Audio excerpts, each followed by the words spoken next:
Hello there. So, you want to know how you can download and install the Lululemon application on your mobile device?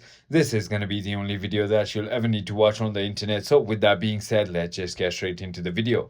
First things first, simply go ahead and open your App Store or Play Store, depending on what device you are on, and simply search for Lululemon. Once you've searched for it, simply go ahead and tap on this application, click on the get icon, and it's going to ask you to verify yourself if you're on the iOS. And once you've verified yourself, it's going to start downloading and installing onto your device. So it's not going to take any longer than 10 to 15 seconds. So let's just go ahead and wait until it is downloaded. Once it is downloaded and installed onto your device, simply go ahead and tap on open, and there you go. You can simply go ahead and log in or sign up right over here, and then you can start shopping. I hope this video was helpful to you. If it was, hit that like button, and I'll